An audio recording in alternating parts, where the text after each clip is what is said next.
I'll never forget the splintering crash of that porcelain saucer against the cracked ceramic tiles of our old farmhouse kitchen, the way it shattered like the fragile remnants of my long-held illusions, nor the searing splash of chamomile tea scalding my weathered hands and the soft folds of my neck, nor the unbridled loathing in my daughter's eyes as she shrieked that I was nothing but a faded footnote in her life, a useless echo dragging her ambitions into the dust.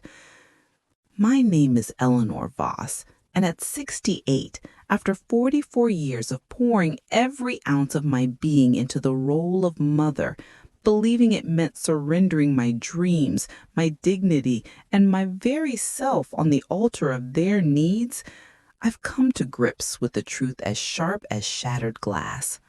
Love isn't an endless ledger of sacrifices where you tally losses in silence until you're left hollow. It's a tapestry you weave for your soul first, or it unravels completely. I was so profoundly wrong. Learning that lesson didn't just cost me decades of vitality, the warmth of my home turned hostile, and the illusion of unbreakable bonds. It nearly extinguished the last flicker of who I used to be. But in its ashes, it birthed something unbreakable, a life reclaimed, thread by defiant thread. Let me take you back to that fog-shrouded Saturday morning in late autumn when the world outside our weathered Victorian farmhouse seemed as gray and unrelenting as the routine I'd trapped myself in. I stirred awake at 4:30, as I had every day for what felt like an eternity. My body a reluctant vessel protesting the dawn with the full orchestra of age's complaints. Me's that ground like unoiled gears under the strain of too many years climbing stairs with laundry baskets balanced on my hip. Fingers that curled into claws from decades of scrubbing floors and kneading dough until they bled, and a back that arched like a bowstring pulled too taut from lifting the weight of everyone else's world. Sleep had become a cruel tease, a visitor who arrived late and left early, fleeing before the first light to leave me wrestling shadows and regrets in the chill of the bedroom. The air was thick with the scent of damp leaves from the oak outside my window, and as I swung my legs over the edge of the sagging mattress, feathers poking through the ticking like accusatory fingers, I felt the full measure of my 68 years settle into my bones. It wasn't just the physical toll, it was the emotional one. The quiet erosion of a woman who'd once dreamed of painting sunlit orchards and wandering cobblestone streets in far-off villages, now reduced to the rhythm of endless chores in a house that no longer felt like a refuge. I patted down the creaking stairs in my threadbare robe, the one with the faded floral print that had been my armor through countless mornings like this, and made my way to the kitchen, the heart of our home, or what was left of it. This farmhouse, perched on the edge of a sleepy Midwestern town, where the cornfields stretched like golden seas under the harvest moon, was the one I'd fought tooth and nail to keep after my husband, Thomas, was claimed by a heart attack at 27, leaving me a widow with a newborn daughter named Rosalind clutched to my breast and a mortgage that loomed like a storm cloud. I was a seamstress then, my days a blur of peddling the old singer in the front parlor, taking in hymns for the town's farmers' wives and quilting blankets for the church bazaar, while nights blurred into a haze of feedings and fretful cries. Every stitch, every scrap of fabric sold at the Saturday market went toward that down payment I'd scraped together 3 years later. "For you, Rosie," I'd whisper to the empty room as I hammered the loose shutter back into place or whitewashed the porch railing. envisioning a legacy of stability, a place where my girl could grow roots deep enough to weather any wind. Little did I know those roots would one day strangle the very life from me. The kettle was already whistling softly on the gas stove when I reached the kitchen, its song a bittersweet echo of mornings long past. Thomas stealing a kiss over his coffee mug. Baby Rosalind gurgling in her high chair with oatmeal smeared across her chubby cheeks. Those memories now felt like sepia-toned photographs tucked in a drawer, beautiful but brittle, belonging to a woman I could barely recognize. Rosalind was already seated at the scarred oak table we'd inherited from Thomas's parents, her thumbs flying across the screen of her phone with the mechanical precision of someone scrolling through a life she deemed insufficient. At 41, she was a ghost of the vibrant child who chased fireflies in our backyard meadow, her face now etched with lines of perpetual dissatisfaction that ran deeper than the furrows in the fields beyond our fence. The dreamer who'd sketched dresses in the margins of her school books, vowing to design for the stars? She drifted away on the currents of unmet expectations, failed boutiques she blamed on the economy's cruelty, relationships that crumbled under the weight of her ambitions, a divorce 8 years ago that washed her and her second husband, Garrett, back onto my doorstep with their daughter, Mira, in tow like driftwood after a flood. "Just until we get our feet under us, Mom," she'd assured me 5 years prior, her voice laced with that honeyed plea I'd learned to recognize as a hook. Feet never found firm ground.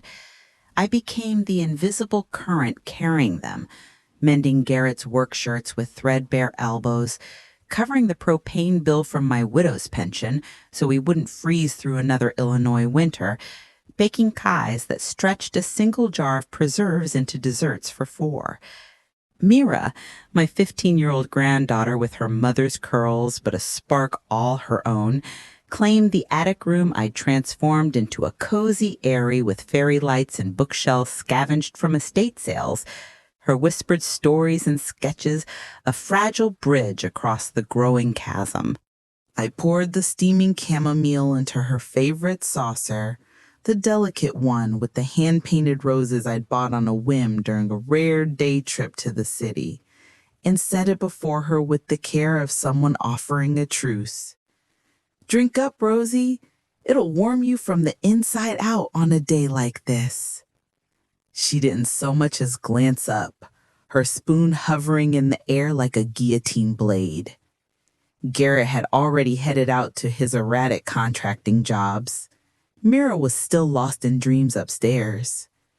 "It's lukewarm," she snapped, without dipping even the tip of her pinky. "I just steeped it fresh, love. It's piping, promise you." Her spoon slashed the steam. "I said lukewarm, and it's watery. Always half-hearted, Mom. You muck up the basics every time.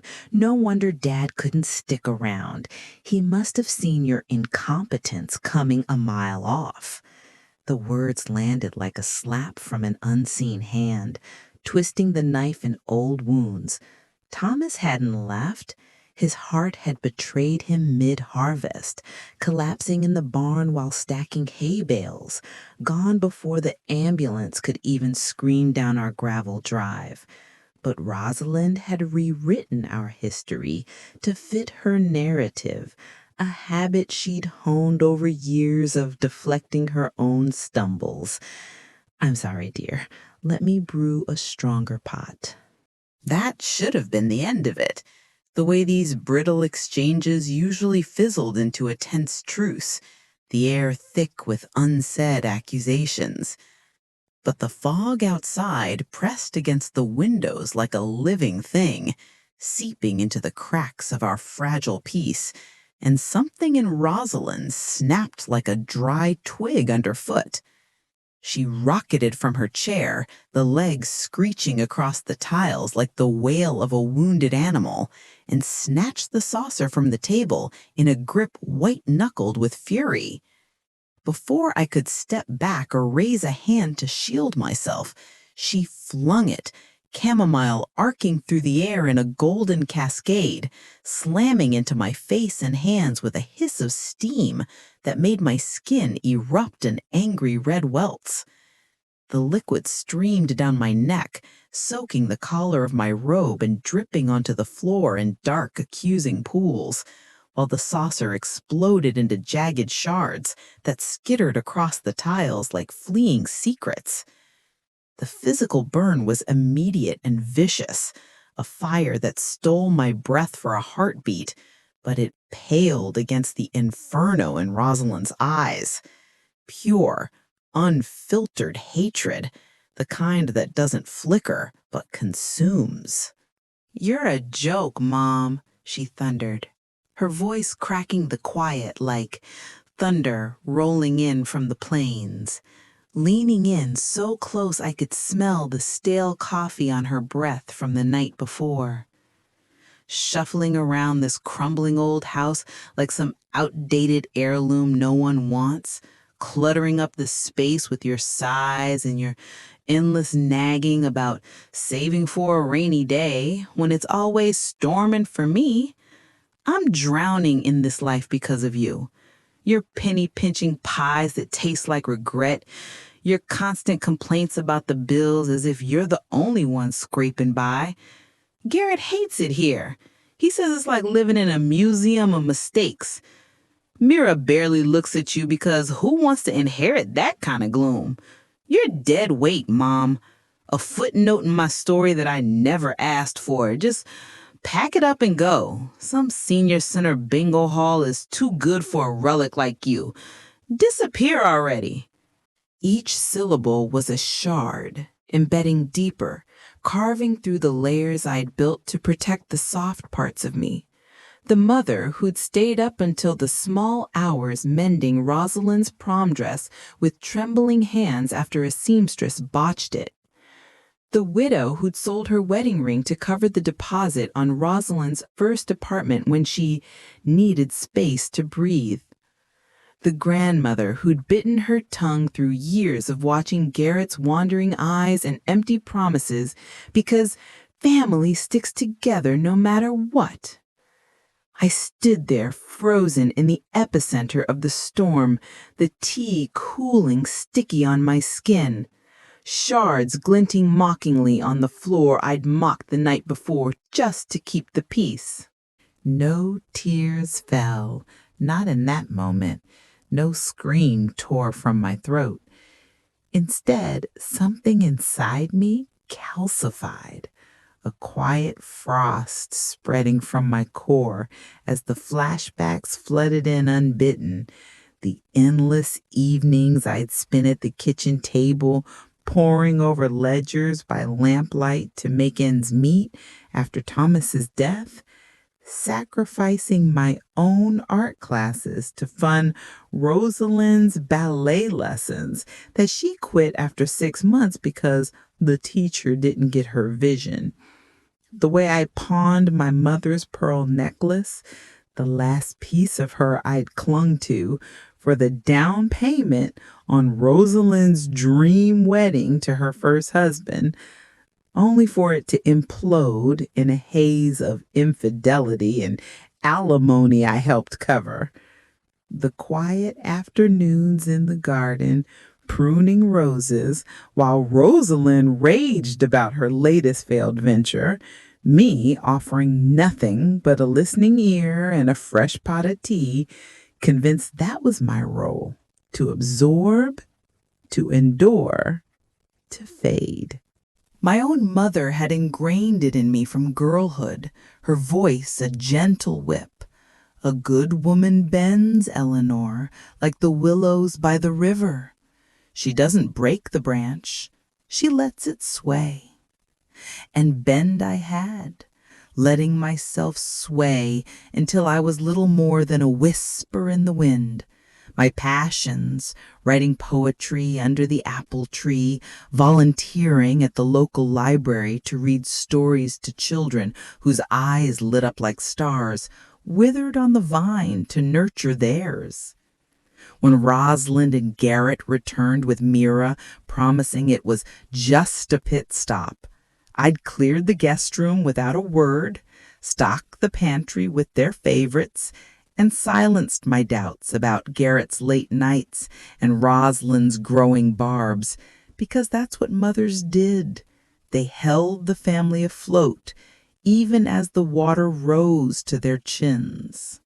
But as Rosalind loomed over me, her shadow swallowing the weak morning light filtering through the fogged window, that frost inside me didn't just settle. It hardened into something unyielding, a core of steel forged in the fire of too many forgivings. I wiped the tea from my face with the hem of my robe, the burns throbbing like a heartbeat I could finally feel, and met her gaze not with the pleading eyes of the woman she'd ground down, but with a clarity that surprised even me. "Get out." She blinked, the fog outside mirroring the confusion in her expression, her mouth opening and closing like a fish gasping on the line.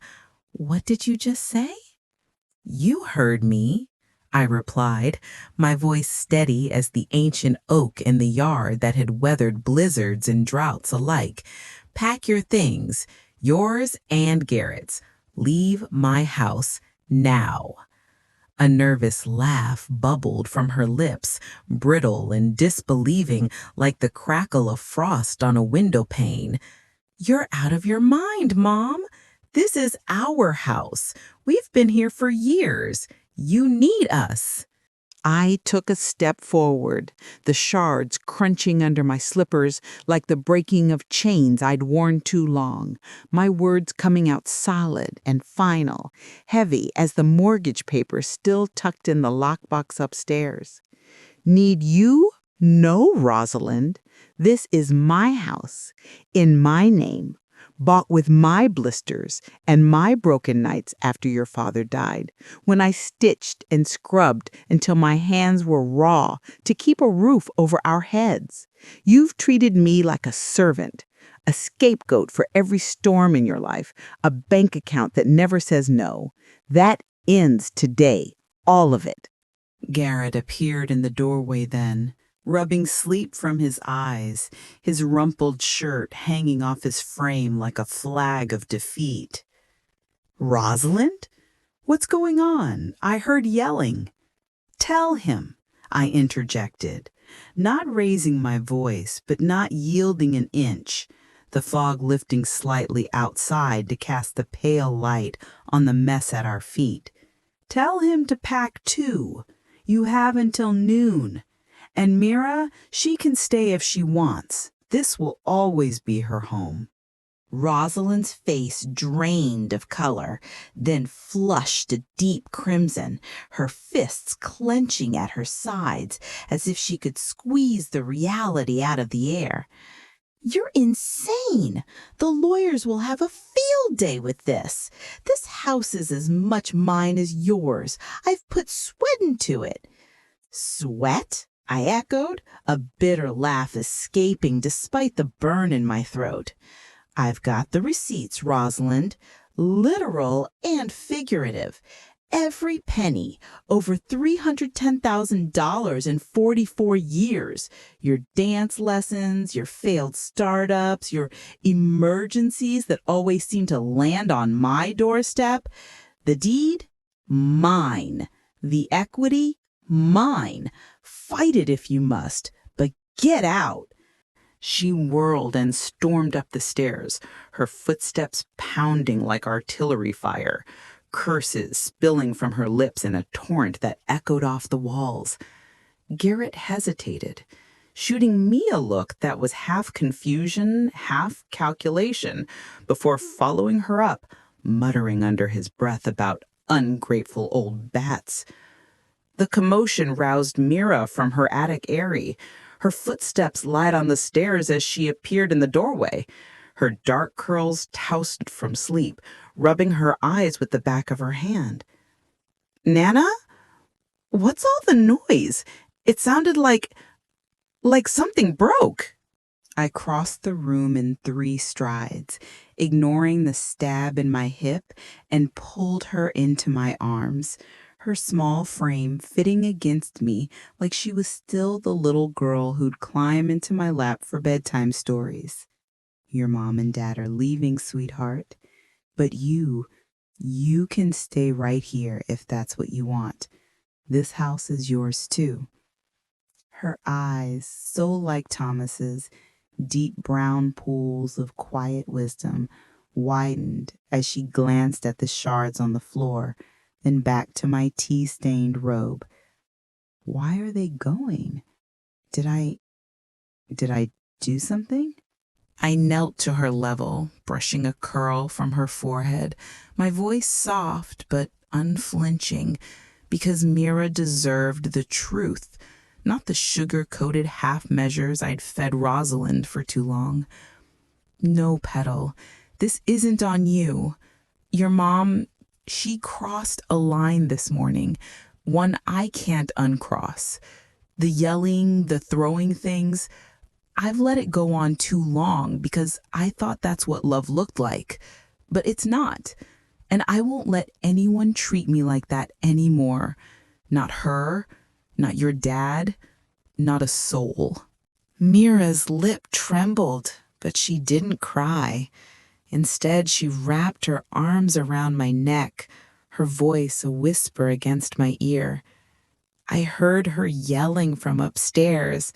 I wanted to come down and tell her to stop, to say it wasn't fair, but I was scared she'd yell at me too.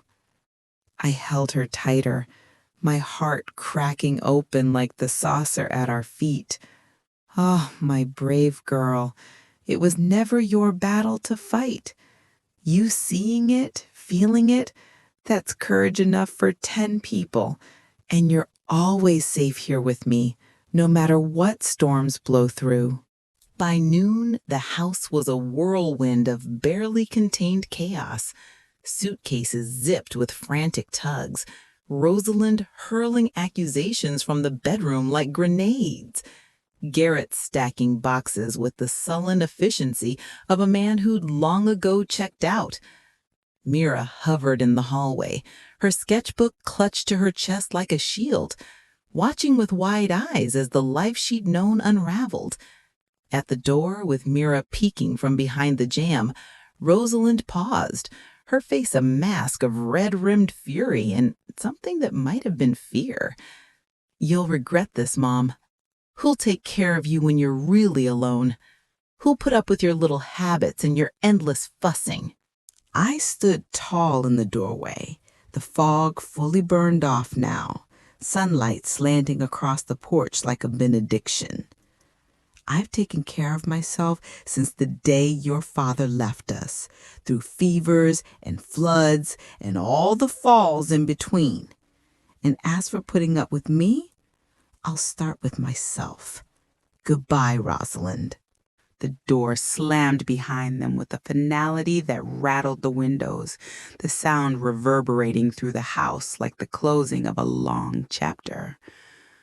The sudden silence was deafening, broken only by Mira's soft sniffle as she stepped forward, her small hand slipping into mine.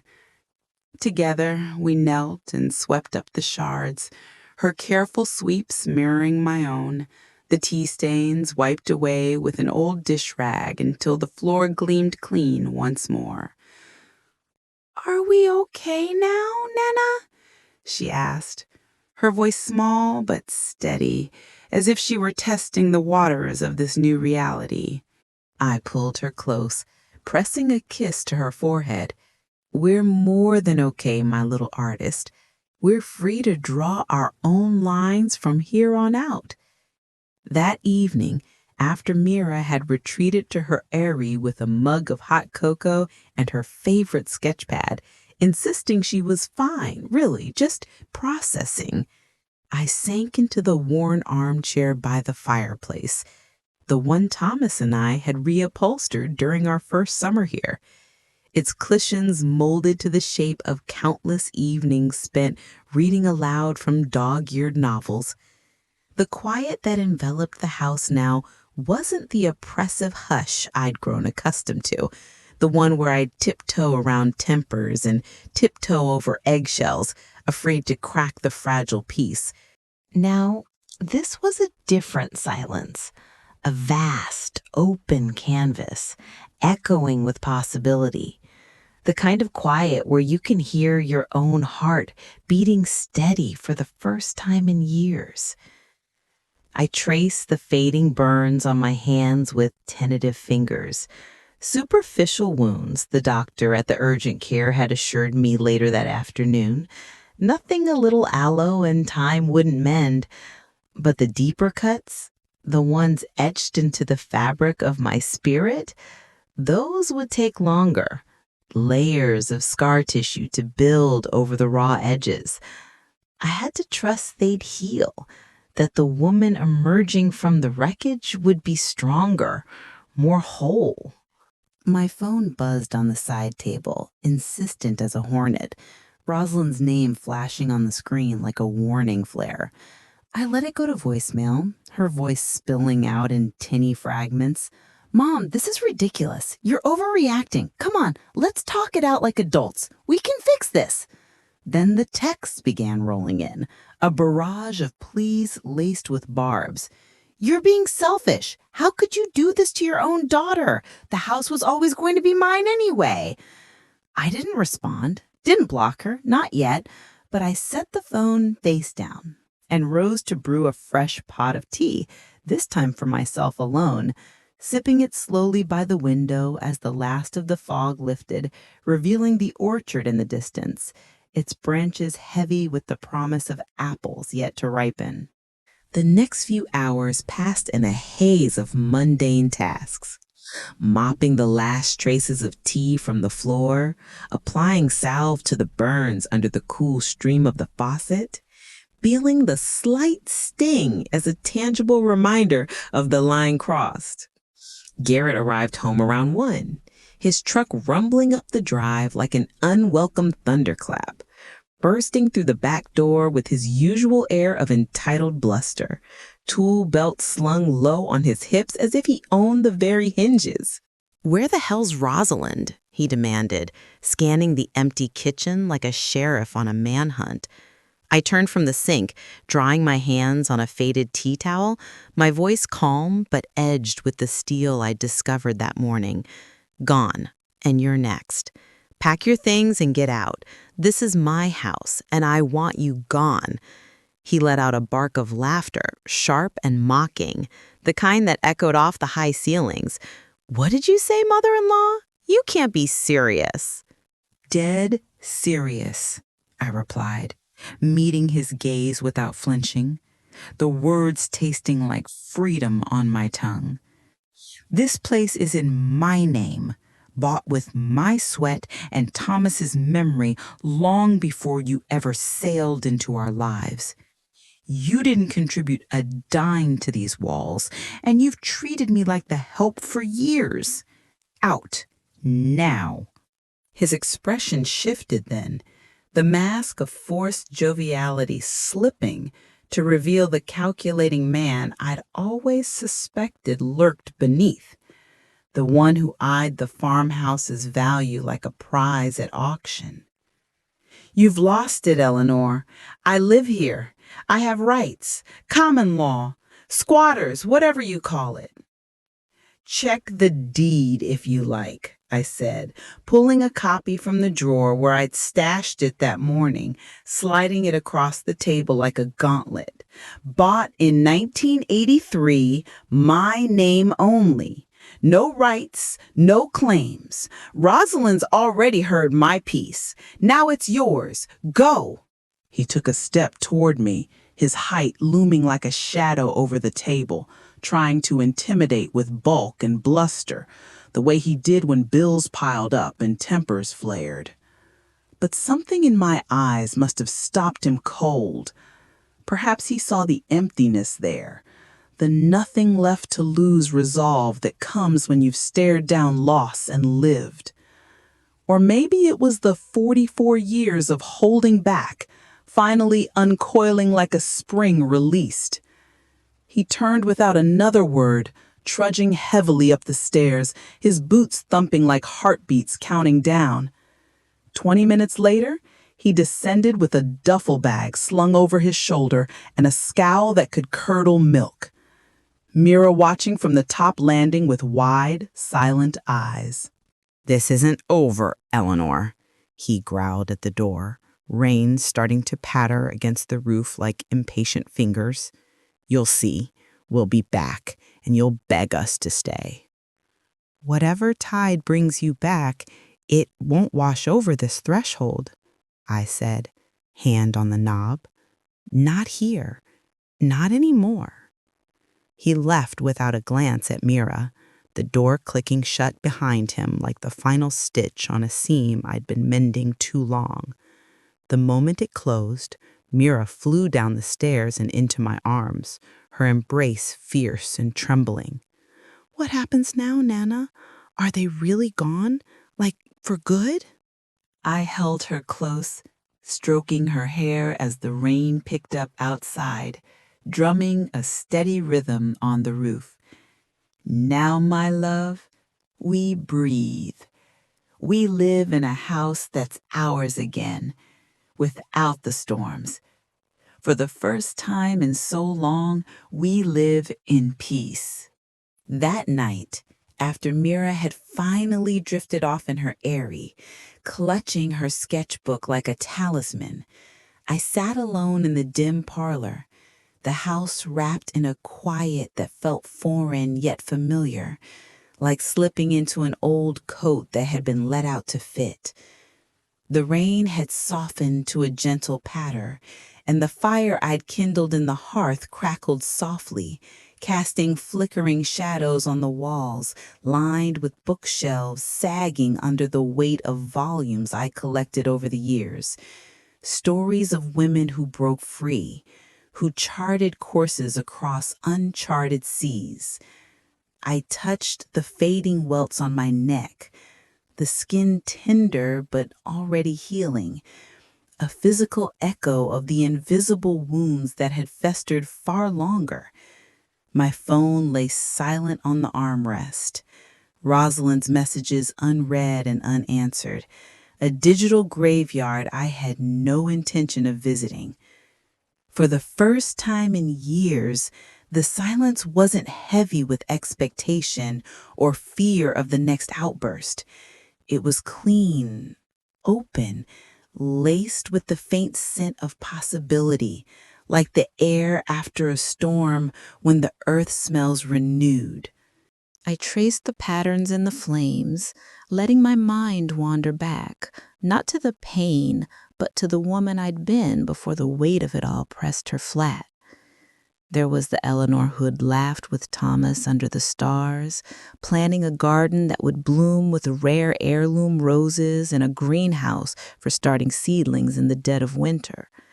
There was the one who'd filled journals with poetry about the way light slanted through the orchard in September, words that flowed like the creek behind the house.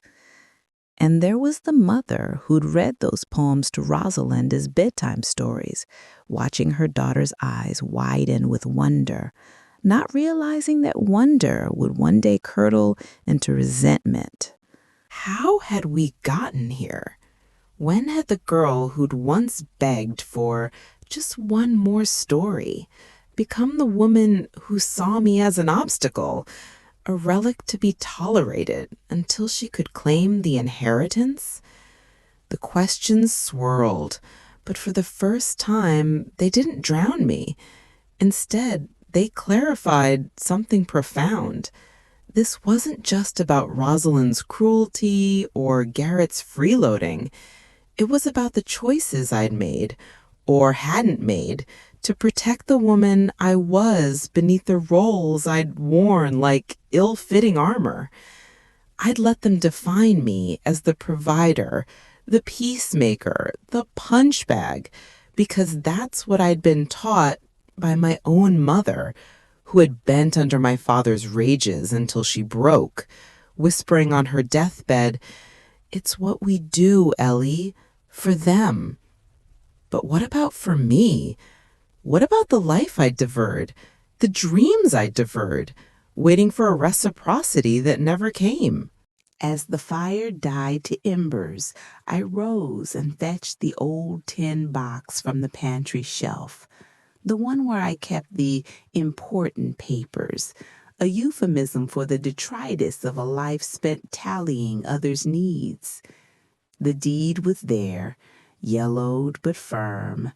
Eleanor Voss, widow of Thomas Voss, purchased 1983. Receipts followed like ghosts. $8,500 for Rosalind's boutique startup that folded in 6 months. $12,000 for her European inspiration tour she cut short after the light wasn't right.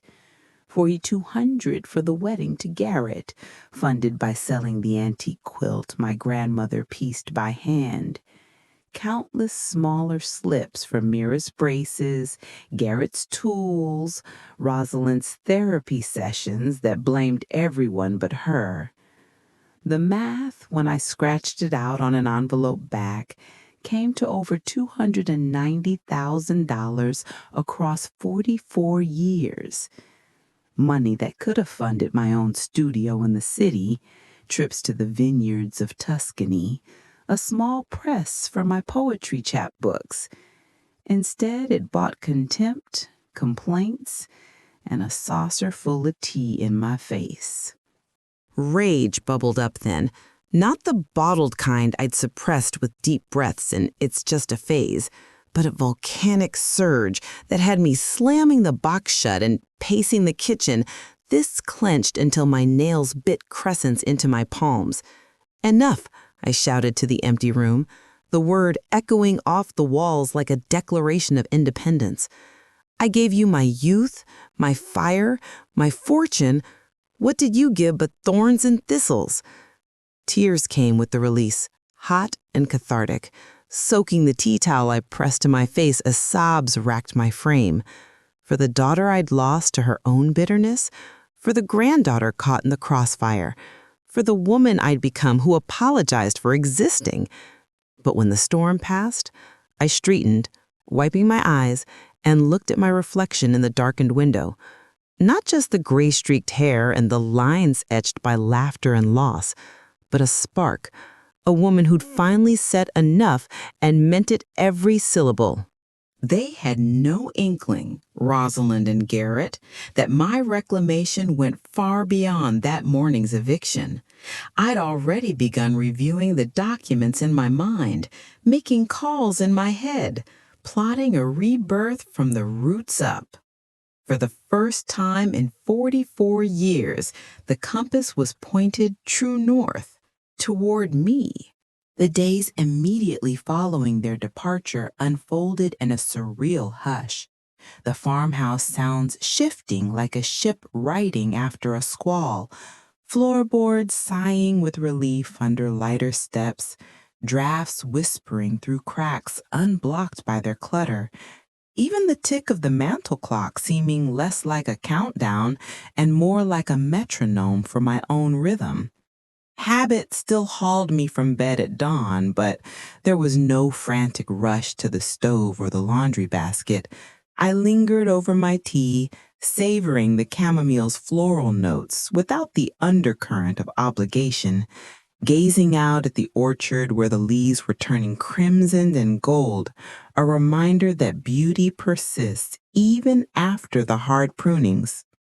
On the 4th day, as I was hanging linens on the line in the backyard, the crisp autumn air nipping at my cheeks, my neighbor, Marjorie Hale, 65, and as steadfast as the maple in her yard, appeared at the fence with a basket of fresh-baked cornbread and that telltale glint of concern in her eye she tried to mask with chatter about the weather. "Eleanor, honey, I saw the truck pulling out yesterday loaded to the gills. Everything all right over there? Look like quite the exodus. Marjorie had been my rock across the fence for decades, the one who'd brought casseroles after Thomas's funeral, who'd minded Rosalind during my market shifts, who'd listened to my quiet frustrations over tea when Rosalind's returns turned the house into a pressure cooker. Come in, Marge. I've got tea on. Chamomile if you're game. We settled at the kitchen table, the cornbread steaming between us, and I let it all pour out, the saucer flying, the venom spewing from my own daughter's mouth, the eviction I'd finally enforced after years of erosion. She listened without interruption, her hands folded in her lap, nodding at the right moments and reaching across to squeeze my arm when the burns came up, her touch warm and grounding.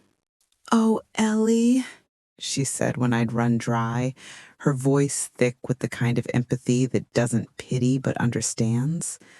I knew the storm was brewing. I saw you shrinking these past years, folding in on yourself like you'd forgotten how to stand tall in your own garden, getting quieter, smaller, tiptoeing around their tempers like you were the guest in your own home. It's high time you pruned back the overgrowth. Exactly how it felt, I admitted, crumbling a bit of cornbread between my fingers, like I was leasing out my life one concession at a time. And now, I don't know what comes next, but for the first time in forever, I can breathe without feeling like I'm inhaling their exhaust. She stayed for a second cup, sharing what she'd overheard at the post office, Rosalind's version circulating like wildfire, painting me as the crazy old bat who snapped and threw them out on the street. Marjorie waved it off with a snort. Don't give it a second thought. Everyone around here saw the rot setting in, the way she'd snap at you over nothing, how Garrett treated you like the hired help. You're not cracking, Eleanor. You're finally cracking open to the light. Her words were sunlight piercing the clouds, reminding me I wasn't adrift alone. There were eyes that had witnessed my slow fade, even when I thought I'd hidden it well behind smiles and everything's fine.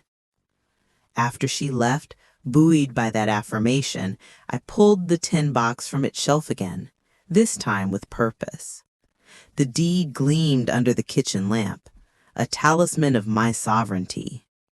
The receipts followed, a paper trail of my generosity turned gall. $15,000 for Rosalind's design studio that never opened, $7,800 for her wellness retreat in Sedona she bailed on after 2 weeks, $5,200 for Garrett's business truck that sat rusting in the drive, endless smaller tallies for Mira's art supplies, Rosalind's self-care spa days, Garrett's bar tabs I covered with a sigh. The total, when I tallied it on a fresh sheet of paper, hit like a rogue wave. $295,000 over 44 years. Funds that could have seeded my own small press for poetry, financed a cottage by the sea where I could write without interruption, bought back the freedom I'd bartered away. What had it bought me? Scorn at the dinner table, silent treatments that stretched like winter nights, and a saucer of tea hurled in my face like I was the architect of their failures. The rage that followed wasn't the simmering pot I'd kept on low for decades.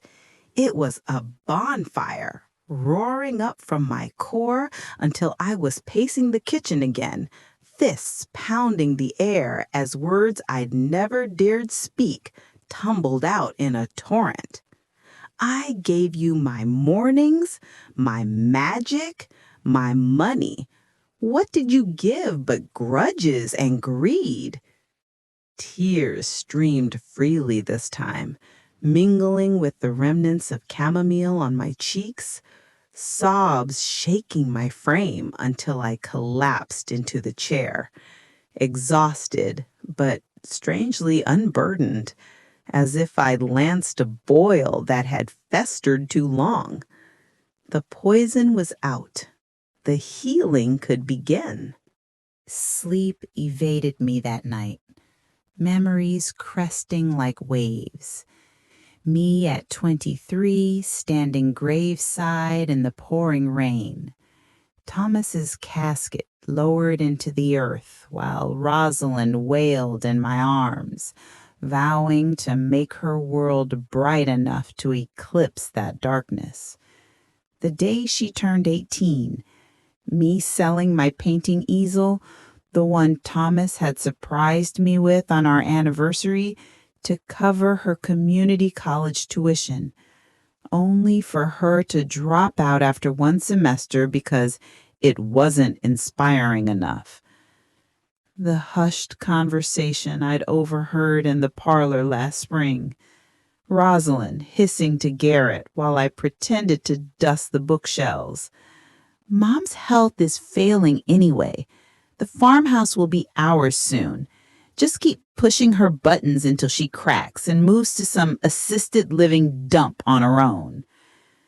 I'd slipped away to the attic that night, stuffing my mouth with a pillow to muffle the sobs, wondering why I didn't pack my own bag right then. Why endure another season of the slow poison? The answer was as simple as it was shattering. Because I hadn't known I deserved better. I'd internalized the script that mothers absorb the blows, fade into the background, exist only to illuminate their children's paths. But no longer. That script had ended with the crash of porcelain, and the blank page before me was mine to fill. The following days marked the beginning of my quiet revolution. I started by reorganizing the house room by room, a methodical purging that felt like exhaling after holding my breath underwater for too long. I cleared out the guest room Rosalind and Garrett had commandeered, boxing up their forgotten flotsam, rumpled clothes that smelled of cheap cologne and regret, stacks of unread self-help books with dog-eared pages on manifesting abundance, a few broken knickknacks I'd mended more times than I cared to count.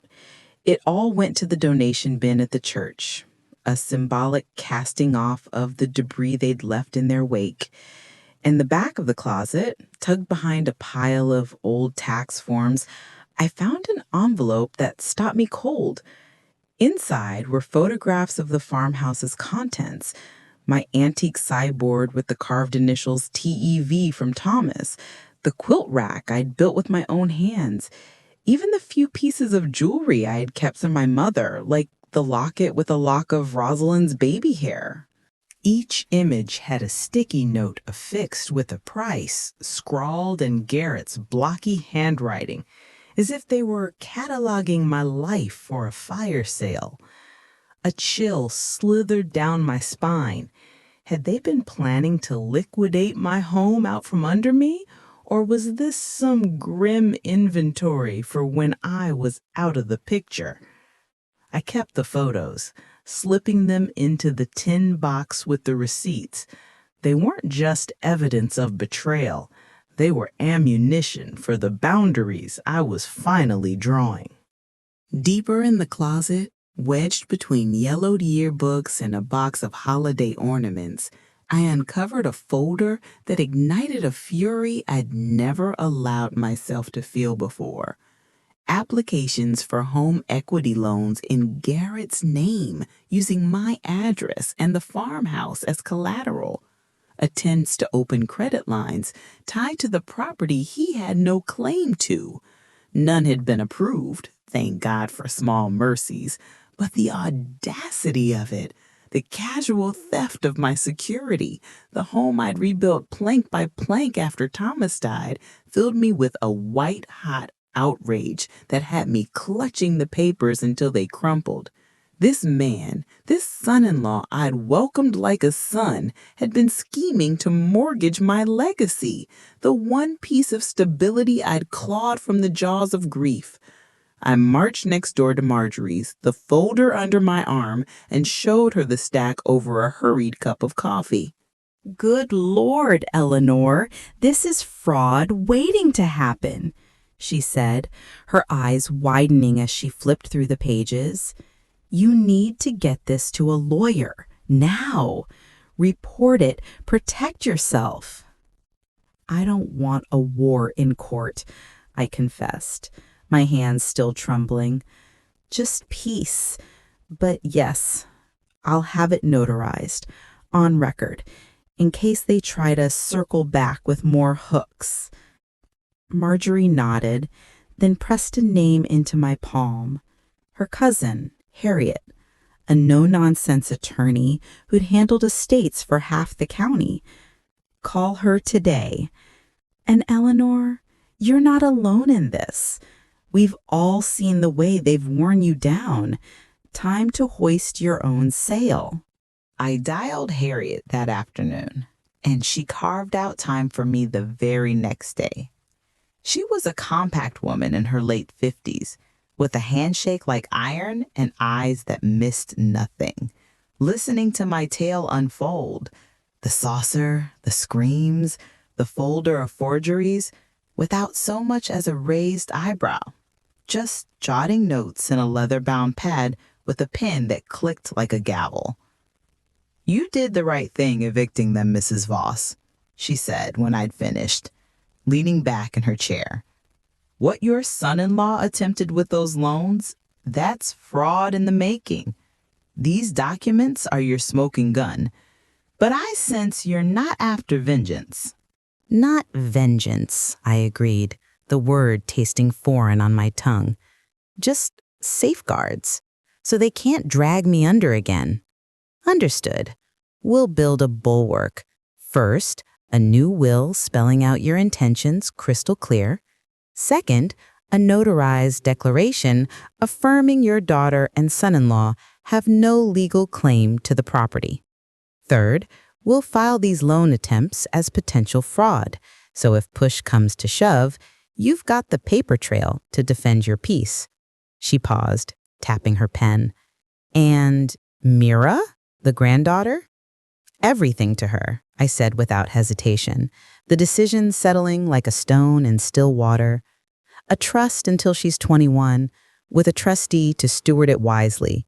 She's the bloom in all this, innocent, bright. She deserves the roots. Harriet smiled then, a rare crack in her professional armor. That's what we'll do.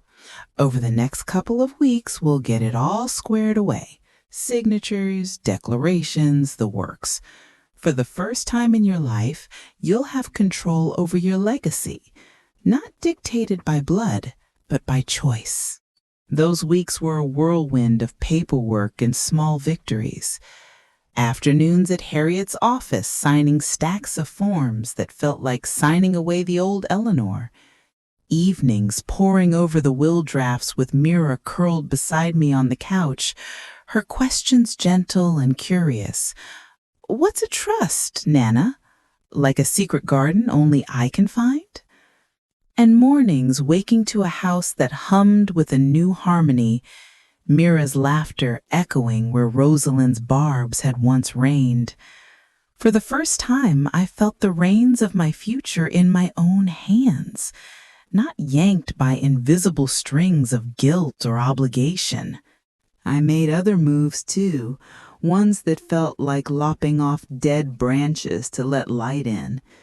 A trip to the bank revealed the extent of Rosalind's quiet pilfering, small withdrawals I'd authorized for household emergencies that had ballooned into $4,500 over the last 4 years.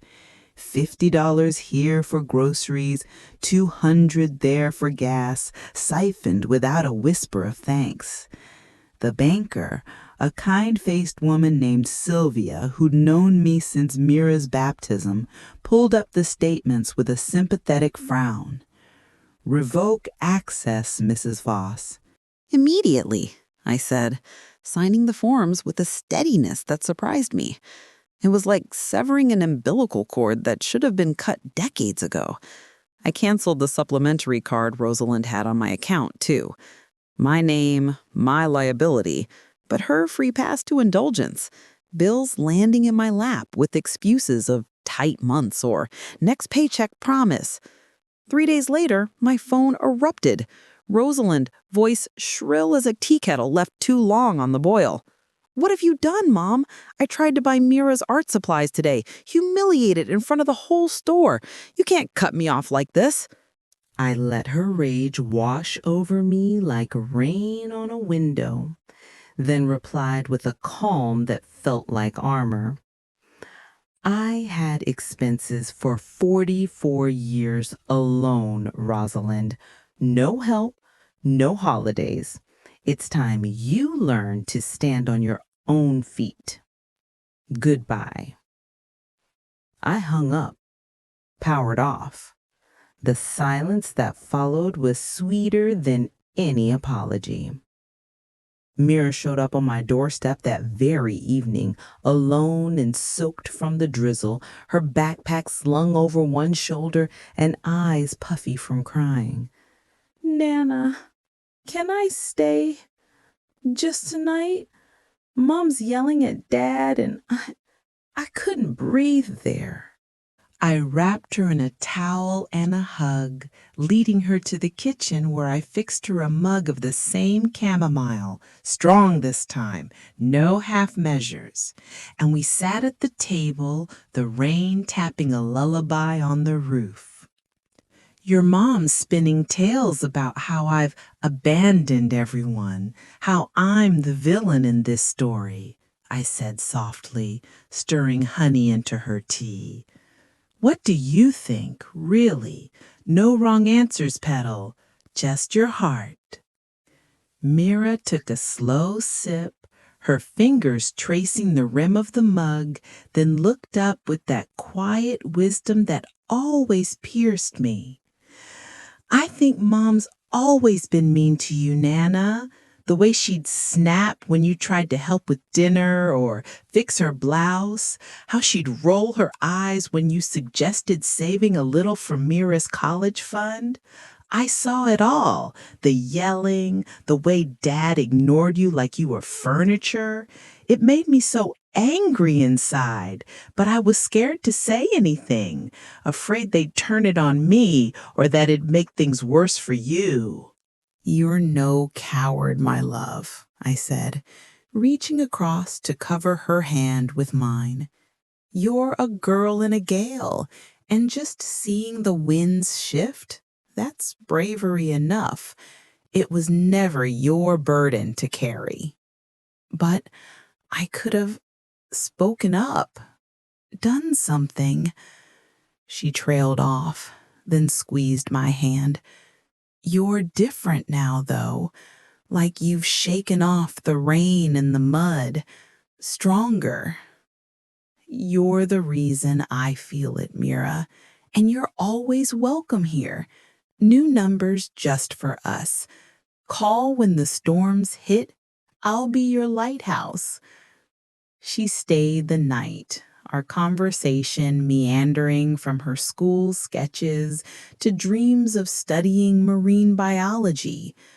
"To understand the oceans, Nana, like you understand the stars in your poems." And for a few hours, the house felt alive again, filled with the kind of connection that doesn't demand, but delights. She left the next morning with a hug that lingered like morning mist, her backpack heavier with a care package of scones and my old poetry journal. For inspiration when you're ready. I watched her pedal down the drive, heart aching with that grandmotherly pull of letting go, but knowing it was right for her to navigate her family's currents, for me to be her safe harbor without becoming her lifeboat. Weeks melted into months, the farmhouse transforming from a battlefield to a sanctuary under my hands alone. I returned to quilting not as a chore for bazaars, but for the sheer joy of it, stitching memory blocks from scraps of Thomas's shirts and Rosalind's baby blankets, selling a few at the winter market for pin money that felt like prizes. The quiet became a companion I cherished, not a void to fill with their noise. One crisp afternoon, 6 months after the saucer shattered, I was out in the orchard pruning the apple trees, finally reclaiming the space from the overgrowth of honeysuckle Rosalind had let run wild, when I spotted her at the edge of the yard. Rosalind, standing by the fence like a ghost from a half-remembered dream. She looked diminished, her coat hanging loose on a frame, thinned by whatever tempest she'd weathered without my safety net, her eyes shadowed with a weariness that went beyond the lines time had carved. I didn't drop the shears or call her in, just leaned on the ladder, wiping my hands on my apron, and met her gaze across the tangle of branches. "What brings you here, Rosalind?" I need to talk, Mom. Please?" Her voice was softer than I remembered, stripped of the thunder, laced with something raw and unfamiliar. Vulnerability? "We're talking now," I said, steady as the ladder under my feet. "From there." She shifted, uncomfortable, glancing over her shoulder as if expecting Garrett or the neighbors to materialize. "Mom, I came to apologize. What I did that morning, the tea, the things I said, the way I've treated you for years, it was unforgivable. Horrible. I'm so sorry." The words landed rehearsed, like lines from a script she'd rehearsed in the rearview mirror. But there was a crack in the delivery, a tremor that hinted at sincerity. "Are you sorry for the pain you caused, or sorry for losing the easy access, the house, the help, the handouts?"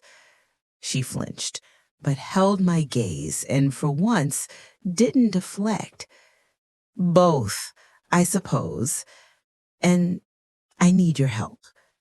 Garrett left for good last month, said he couldn't take the drama anymore.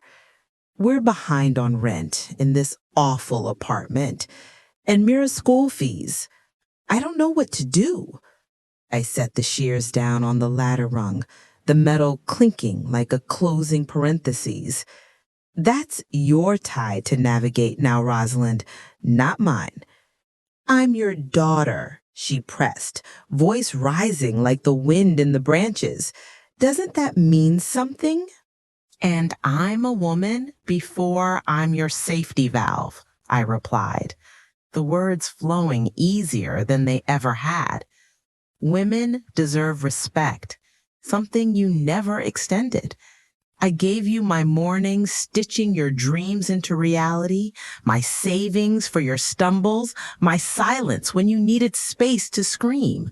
I gave love when you returned contempt, patience for your storms, money for your mirages. And it was never enough, was it? Never the house, never the validation, never the version of me you could control." "Mom, please." "No," I cut in, gentle but firm as the shears in my hand. "The answer is no. I'm not sending money, not opening the door again, not being your buffer while you batter yourself against the world. Grow your own roots, Rosalind. Learn to stand without mine." Tears welled in her eyes then, spilling over in tracks that carved clean lines through the dust on her cheeks. But they didn't sway me, not like they used to. These were the same tears she'd wielded as weapons since childhood, the ones that had reeled me back in time after time, and I knew their power too well to fall for them again. "One day you'll need me," she whispered, voice breaking like the saucer that morning. "And I won't be here." "Perhaps," I allowed, picking up the shears once more. "But I'd face that day alone, in the quiet I've earned, rather than another moment in the chaos you bring. She turned then, without another word, her shoulders slumped like branches heavy with unripe fruit, trudging back down the drive toward whatever harbor she'd moored in temporarily. I watched her go, the orchard rustling in the breeze like a sigh of agreement, then resumed my pruning, each snip a small act of reclamation. Walking back inside, I closed the door with a soft click, and for the first time in months, the house felt not just empty of them, but full of me. My sketches on the walls, my half-finished quilt on the frame, my poetry journal open on the table to a fresh page. But beneath the peace, I knew this was merely the first bloom. Grander decisions were germinating, ones that would transplant my life entirely. And for the first time, I was eager to see what took root. I woke the next morning with a clarity that felt like sunlight piercing fog, sharp and illuminating after decades in the dim. It was as if the haze that had clouded my vision for so long had finally dissipated, allowing me to see not just the path ahead, but the woman walking it. Me, Eleanor Voss, not defined by loss or loyalty, but by the life I chose to cultivate. This wasn't about vengeance, not a scorched earth reckoning with Rosalind or Garrett. It was simpler, deeper, reclaiming the soil of my days, planting seeds that were mine alone, building a garden no one could trample. No more tending their weeds at the expense of my wildflowers. I pulled out a fresh journal, that leather-bound one I'd bought on a whim years ago but never cracked, and began listing not the emotional eddies that swirled in my chest, but practical plots, steps to a soil turned fertile. The first page was legal trellis. I'd made strides with Harriet, but no weak vines on my watch. I scrawled, confirm wills rooted firm. Verify Mirus trust is thriving. Audit all those loan docs filed airtight with the clerk. The second was financial furrow. Map my nest egg precise. Pension inflows, monthly outlays for seed and soil, potential from quilting at the market. Needed to know if I could flourish solo, sun and rain my own. The third page, that one required a deep breath, the pen hovering like a bee before nectar. I titled it New Bed, and under it wrote words that bloomed surprising even to me. Transplant to fresh earth, somewhere verdant, unbound by memory's mulch. The notion had been germinating in quiet moments, a seed carried on the wind from articles about women starting over in their golden years, but I had shied from giving it soil until now. Seeing it inked, it took root, real and resilient. The answer I'd sought without naming the question. Why cling to this farmhouse laced with thorns, this town where whispers followed me like shadows, where every corner risked a collision with Rosalind's glare?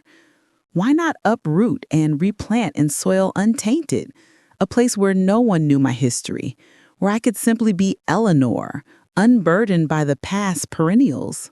I spent the morning at the scarred oak table, journal open and a borrowed laptop humming. Marjorie's, dusted off from her attic with promises of use it till your heart's content. I tilled the digital fields, small-town havens, artist enclaves, mild climes with communities that knit rather than knot. Willow Creek, Colorado caught my eye like a rare bloom in a seed catalog. Nestled in the foothills with 6,000 souls, ringed by aspen groves that turned electric gold in fall, famed for its weavers' collective and open-air markets. Trail treks, fiber festivals, neighbors who nurture their own narratives, the chamber site sang. Images of sun-dappled streets, cozy cabins with porch swings, and a central square alive with looms and laughter. I lingered on those photos, letting myself envision it, me strolling those leaf-strewn paths at dawn with sketchpad in hand, sitting under a quilt-draped arbor with a thermos of tea, quilting in a sunlit studio that smelled of wool and possibility. For the first time in ages, the future didn't loom like a weed-choked thicket. It unfurled like a path edged with wildflowers, inviting rather than intimidating. Heart quickening like a first stitch in fresh fabric, I dialed the chamber number, my voice steadier than I felt. A cheerful woman answered, "Willow Creek Welcome Center, Tessa speaking. How can we help you find your way?" "Good morning, Tessa. Eleanor Voss here. I'm considering transplanting to your valley. What's the true soil like for living there, day to day, roots and all?" "Oh, that's the kind of call that makes my day," Tessa exclaimed, her enthusiasm blooming through the line like morning glories at sunrise. "Willow's a gentle glen, Miss Voss, safe as a quilted cocoon, air crisp with pine and promise. Quilters like you, we'd snap you up at the collective. Our last weaver retired to Florida, and the looms are lonely. Cottages run $850 a month, easy tilling if you savor solitude with a side of community potlucks. Swing by, you'll root right in." We chatted near an hour, Tessa spinning tales of aspen festivals where quilters swapped patterns under the stars, how most folks knew each other by favorite yarns and second cups of coffee, the cost of living that wouldn't uproot a pension. Work? The market's magic Saturdays. Your quilts would quilt themselves sold, and the trails? Perfect for sketching sunsets that stitch the soul. When I rang off, my pulse thrummed, not with trepidation, but with the thrill of tilling virgin soil, a gate swinging wide to reveal not thorns, but trellises ready for climbing. But I wasn't about to sow wildly. Every furrow needed planning, every seed spaced just so. I slipped into quiet mode for the ensuing days, no confiding in Marjorie or anyone, not from distrust, but from the fierce protectiveness of a gardener guarding her first sprouts. If Rosalind caught wind of my relocation, she'd try to till my plans under with pleas or threats. I began sorting my worldly goods into categories: what to transplant, what to compost for sale, what to donate to the quilting circle at church. After 68 years, I'd amassed a lifetime's worth of trappings, but precious little truly mattered anymore. The outdated dresses that hung loose in the wardrobe? Donation pile. The cumbersome china hutch and parlor settee that would require a flat bed to move? Sale list. The excess linens, baubles I'd kept from habit, the odds and ends Rosalind had abandoned in her haste? Out they went, the house exhaling as the clutter cleared. What remained packed neatly into 4 suitcases and a crate of delicates, astonishingly compact: a fortnight's wardrobe, my portable quilting frame wrapped in muslin, a cherished stack of poetry volumes with margins filled in Thomas's looping script, the vital photographs, our wedding portrait, Mira's first smile, my mother's cameo brooch, and the sheaf of legal papers. The rest, as disposable as last season's leaves. I enlisted a local estate dealer, a kindly fellow named Otis, who'd appraised Thomas's tools after his passing. He arrived one blustery afternoon, surveyed the lot with a practiced eye, and tallied on his pad. $1,200 for the whole kit, cash on the barrel. $1,500, I countered, channeling the haggler's spirit I'd honed at markets. $1,350, and we clinch. Agreed. He counted out the bills, green and crisp, and returned next morn with hands to haul the parlor suite, dining set, bedroom trappings, gone in a gust. The farmhouse stood sparse but spacious, and I felt unburdened, ready to root elsewhere. Phoned Harriet, renting the place out, trustworthy agent? Clara's your captain, my associate's niece, sails a straight course. Appointment? Aye. Condition: rents route direct to Myra's trust, not a nickel near my accounts or Rosalind's reach. Charted. 2 days on, Clara docked. Brisk woman in her 40s, tape measure in tow, pacing the paired space with a captain's critique. Prime plot, Mrs. Voss. Sturdy stock. Sought spot. $1,800 monthly. Markets merry. Timeline for tenants? Fortnight at most. Set a daunt. Harriet helmed the contract clauses. Clara clicked candids, cast the listing, commenced showings. I observed with an equanimity that astonished me, as if helming another's helm, not mine, yet my map all the same. Meanwhile, I delved deeper into Willow Creek, spotted a rental that sang to my soul.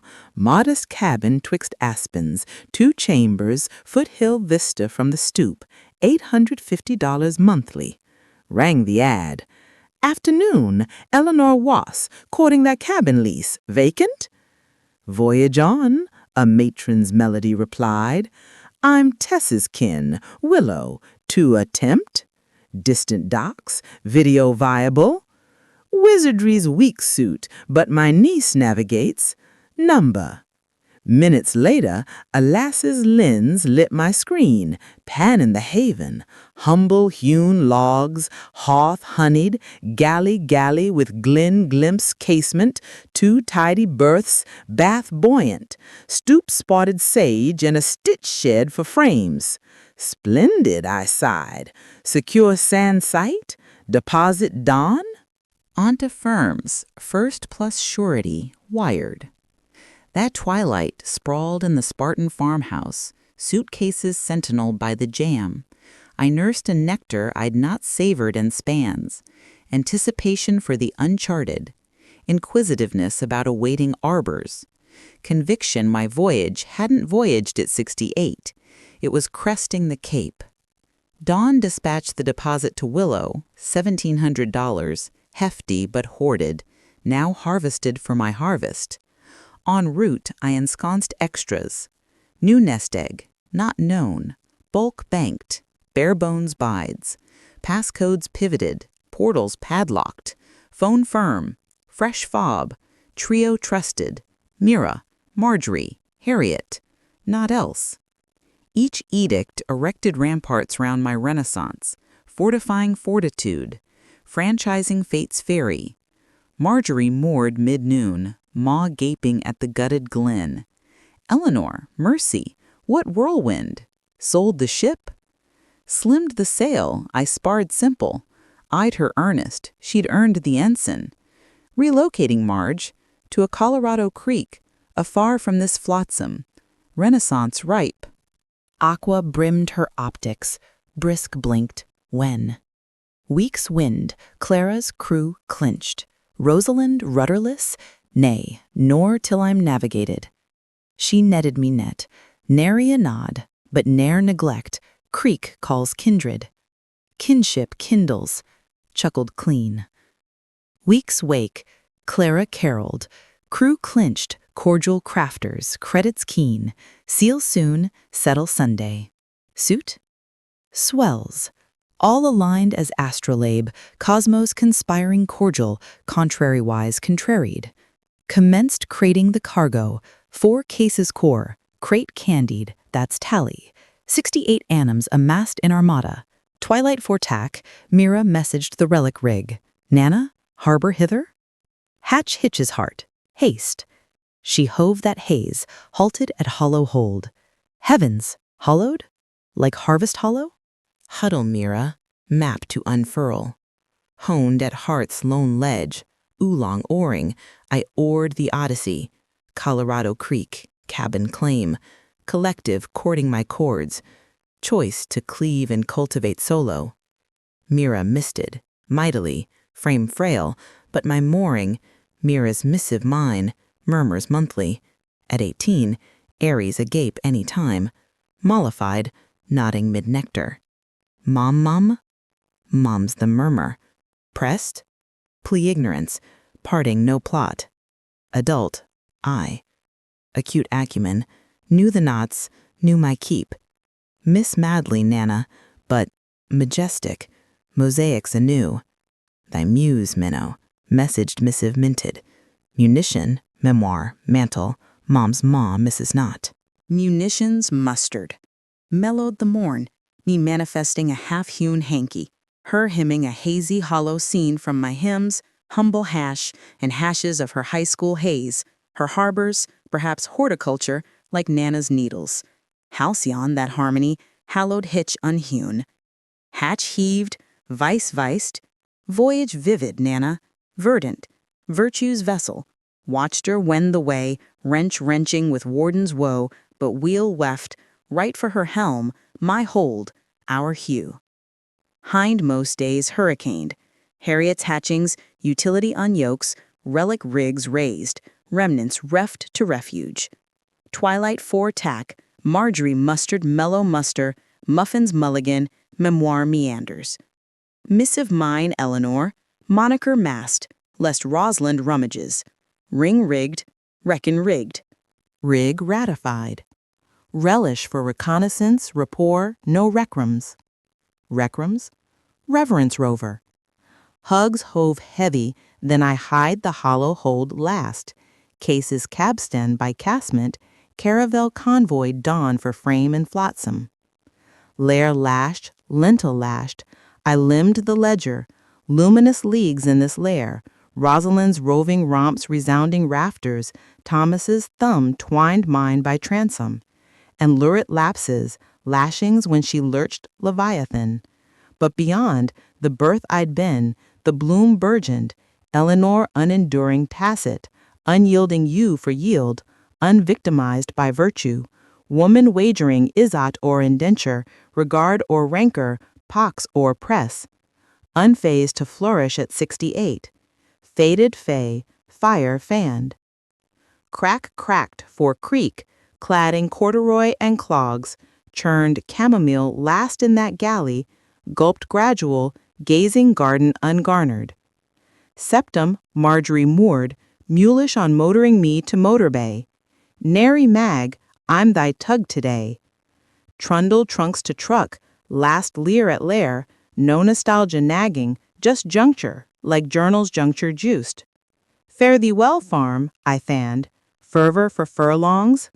Motor to motor bay, muted, matey as mate's musing. Moored, muscled munition.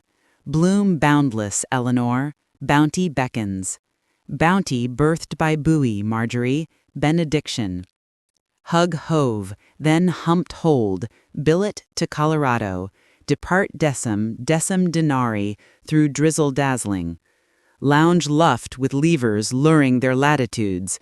I idled heirloom handset last, Rosalind's runes racked, remittances requisitioned, recants rebuked, reunite reiterated, rigged rig, rummaged rucksack, rigor mortis to me, rigged rig, pristine, trio tinct, Mira, Marjorie, Harriet, harbinger hailed, humped hold, humped hatchway, each ebb evaded not locale but ledger, unlauded largesse, unreciprocated rapport, shriveling so swells swelled.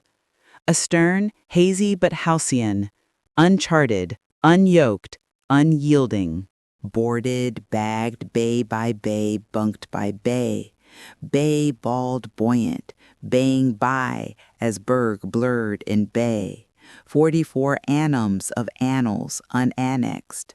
Closed casements, cooed. Eleanor Voss, widow and weaver, voyaged that vigil. Vicinage, Eleanor unyoked and unfurling. The bus rumbled into Willow Creek as the sun dipped low, painting the foothills in strokes of amber and rose. 6 hours of winding roads that carried me from the flat, familiar plains to this cradle of mountains where the air tasted of pine and promise. I stepped off with my suitcases thumping behind me like faithful hounds, the crisp altitude filling my lungs with a clarity that made my head spin in the best way, cleaner, lighter, as if even the oxygen here refused to carry the weight of old wounds. Tessa was waiting at the small depot, a spry woman in her 60s with silver hair braided like a crown and a smile that lit the twilight like a lantern. "Eleanor Voss, welcome to the creek, darling. I'm Tessa, your landing party's one and only. Let's get you settled." Her nephew, a lanky young man with a pickup that smelled of fresh hay, loaded my bags and drove us through streets lined with aspens shedding gold like confetti, past the central square where strings of lights twinkled prematurely against the encroaching dusk. The cabin was everything the video had promised and more. A snug two-story with shake shingles weathered to silver, a front porch swing creaking invitingly in the breeze, and windows framing a view of the creek babbling over smooth stones. Inside, it was simple poetry: exposed beams overhead, a stone hearth in the living room, a galley kitchen with herbs drying from the rafters, 2 bedrooms upstairs with quilts folded at the foot of each bed. The air smelled of cedar and possibility, and as Tessa handed me the keys with a flourish, fresh linens, basic stocked, and the co-op's meeting tomorrow if you're game, I felt a swell in my chest that had nothing to do with the altitude. They left me to the quiet, and I wandered room to room, trailing my fingers over the walls, opening casements to let the mountain breeze kiss my skin. It was small, yes, cozier than the farmhouse's sprawling rooms, but it was mine, untainted by echoes of arguments or the ghost of unmet expectations. No one would demand tea here at dawn. No one would dismiss my efforts with a sneer. That first night, I slept like the dead, the creek's murmur a lullaby that drowned out the last whispers of doubt, my body finally understanding it was safe to unfurl. The initial weeks in Willow Creek were a gentle unfolding, days dedicated to exploration and the slow art of rooting anew. Tessa kept her promise and whisked me to the co-op the next morning, a sunlit barn on the town's edge where weavers and woodworkers gathered around long tables strewn with looms and lathes, the air humming with the rhythm of shuttles and saws. "Folks, meet Eleanor, our new quilter from the Midwest," Tessa announced, and the room erupted in welcomes, hands extended with calluses that matched my own. There was Wren, 72, a potter with laugh lines like glaze cracks and stories of shipwrecks survived. Opal, 59, a dyer whose fingers were perpetually stained indigo and who brewed the best nettle tea this side of the divide. And Sage, 65, a retired teacher who spun yarns, literal and figurative, that could mend a broken heart. They pulled me into their circle without a second thought, sharing patterns and pots of coffee, asking about my stitches, but never prying into the soil I'd left behind. Saturdays became market days, my stall under the aspen canopy a riot of color. Quilts pieced from feed sack fabrics in sunflower yellows and indigo blues, pillowcases embroidered with mountain motifs I'd sketched on dawn walks, table runners that whispered of orchards and open skies. The first weekend, I sold 4 quilts and a half dozen pillows.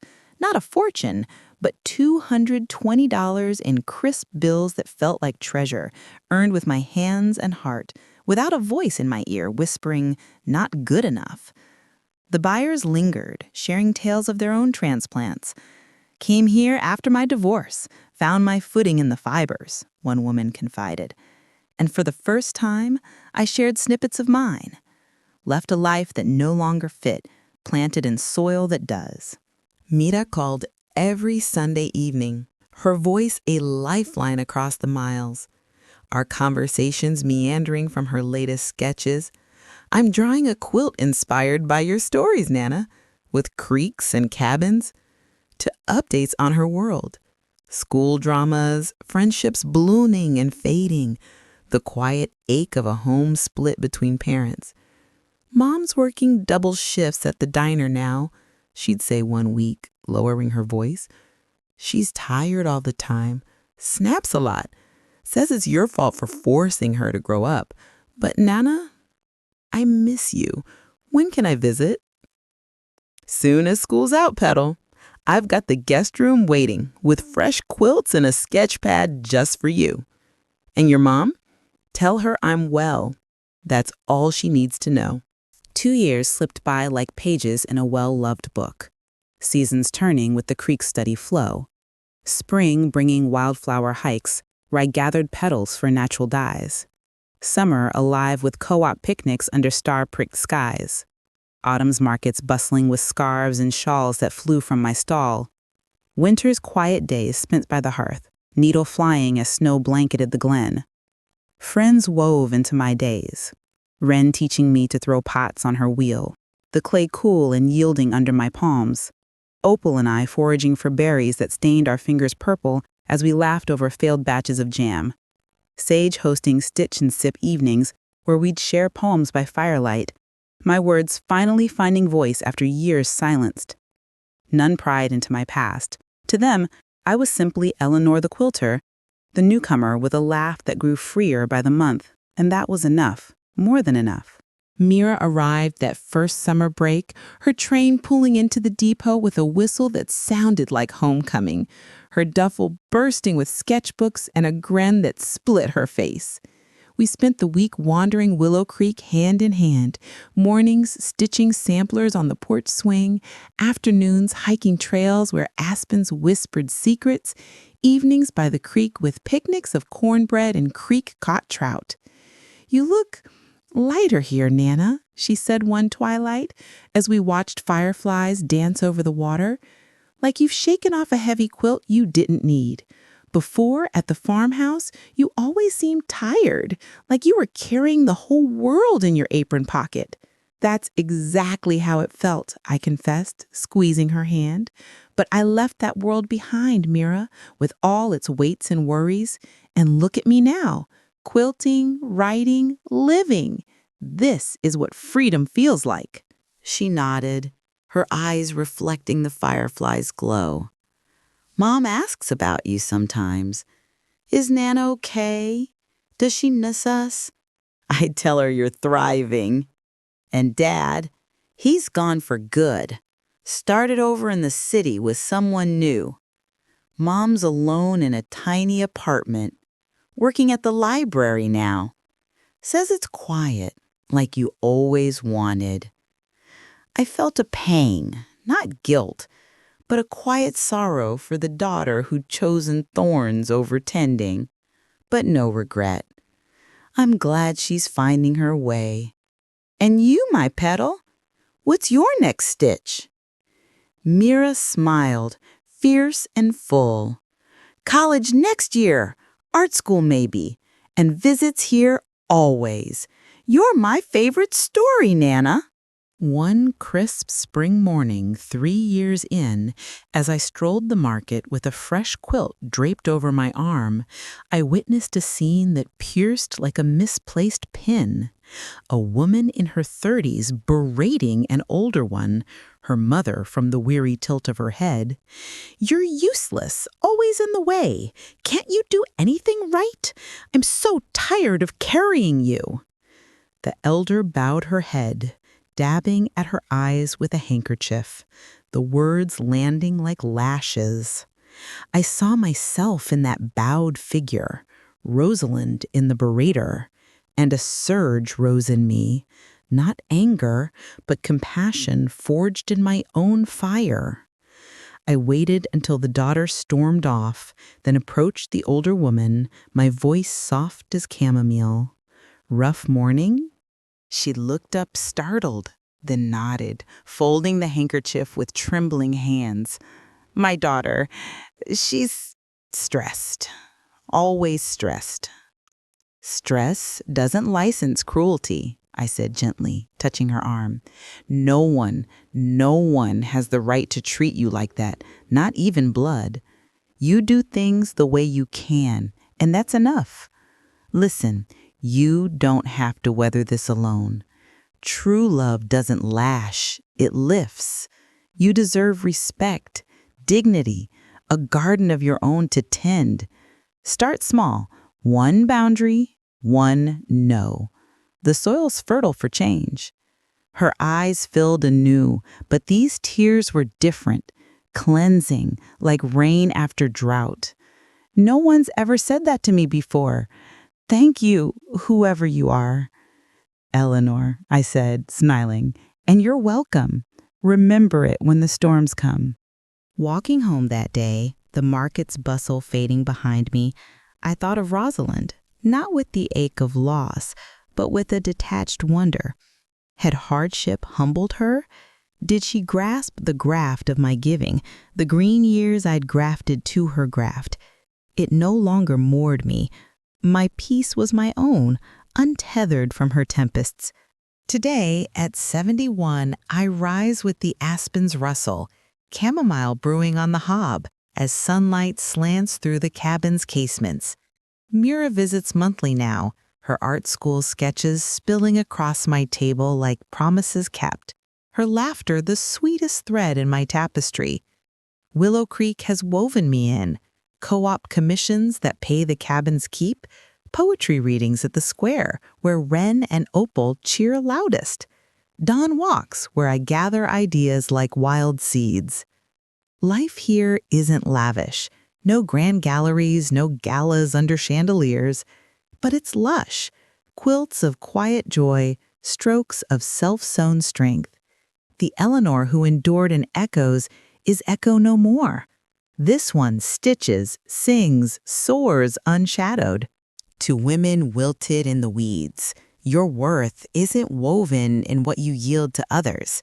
It's in the warp you keep for you. It's never too late to replant. Choose your creek. The current will carry you home. Loved this leaf through the seasons? What's your Willow town tuning in? Drop notes in the comments. If it resonated, super thanks helps sow more stories like this. Grateful for your glow. Can't wait for your garden chats. Screen shows 2 more tales I treasure. Channel's full of them. Subscribe for the next unfurling with warmth and weave.